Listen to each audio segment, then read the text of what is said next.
What are these things I found on my great-granddad's World War I Norfolk Regiment dog tags? The one on the right has a 4 on the reverse. There's a small square at the lowest point, and the size of the indented square differs. Perhaps a winder for something. Any ideas? They are keys for winding a very early American pocket watch. The very first pocket watches, since their creation in the 16th century up until the third quarter of the 19th century, had key wind and key set movements. A watch key was necessary to wind the watch and to set the time. The mass production also called for a change in how pocket watches were wound. From around 1860 onwards, key winding was replaced by keyless winding. This meant that the pocket watch was wound by turning the crown. What is this old wooden hand-carved solid box with 3 bowls carved out, around 48 by 15 by 6.5 centimeters, and the 2 bowls are partially surrounded by peg holes? There's no indication on the back that it could be hung on a wall. I searched on Google for wooden hand-carved 3 bowls solid box and wooden hand-carved 3 bowls solid box with peg holes with no results. Any ideas? It's a wooden coin tray from the 1920s. The holes around the depression are possibly to put pegs in for multiplying in the holes around the other bowls when counting out coins. There are comments about it being a cheese mold, but upon research, cheese molds have different carving compared to the coin tray. What is this wooden stool-like object? I found this among my grandfather's things when he passed. No one is sure what it is, and we think it could be a stool. The top is smooth, curved up on the ends, and has 2 holes. Any thoughts? It's a mid-century African Ashanti ceremonial stool. Within Ashanti culture, this stool is perceived as a universal icon of power, achievement, and authority. It is also a vehicle for the memory of the bearer's cultural lineage. By cultural tradition, the trees chosen for carving are rendered praise through special ceremonies, to bless the wood and offer reverence for nature's sacrifice. The seat of an Ashanti stool curves upward on either side, both to physically embrace its user and symbolically furnish refuge for the soul. What is this metal object with threading I found while beachcombing in Morris Island, South Carolina? It is metal, about 1.25 inches in diameter, non-magnetic, rust-free, and heavy for its size. Although hard to see, there appear to be indices with numbers on the top. Any and all help is appreciated. It's the Borman time fuse from the US Civil War era. It was named after its inventor, Belgian Army Captain Charles G. Borman. It was employed by the United States Ordnance Department as early as 1852. It's made of a white metal mixture of lead and zinc, with a burn time ranging from 0.75 seconds to 5.5 seconds. The gunner could set the burn time by punching a hole exposing the internal horseshoe-shaped burn channel. The flame from firing would ignite flammable materials in the burn channel.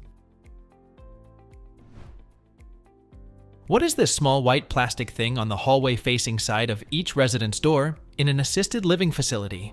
It looks like a hinge, but does not appear to be. I tried doing a Google Lens search to no avail. What could these be?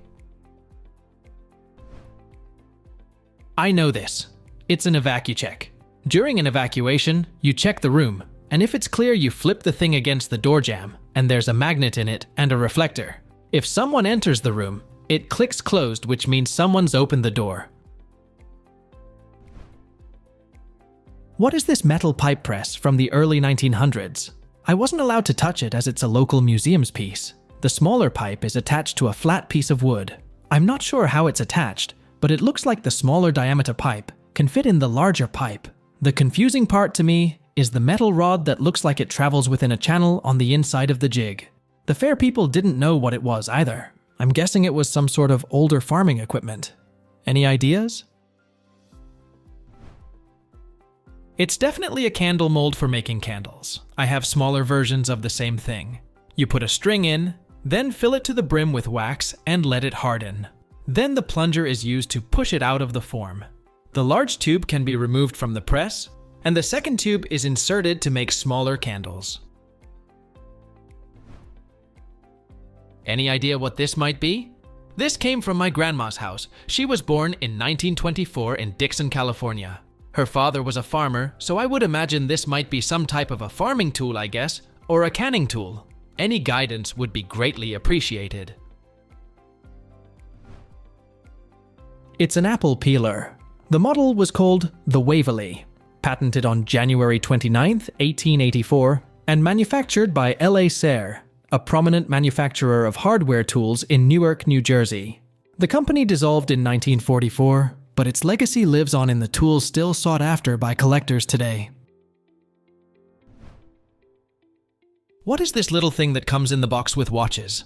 I found this in Schaffhausen, Switzerland, and it seems to have a small capsule with wax on one side. There are also two numbers inside, 22 and 23, which don't look like a price or something like that. Any ideas? It's a tiny spare part, sealed in a glass tube that contains century slides for future use, because the watch's current century slide extends only until the end of 2199. This watch will need to be factory reset in January 2200, about 176 years from now. Thence the inclusion of the replacement calendar mechanism in the wax-sealed vial.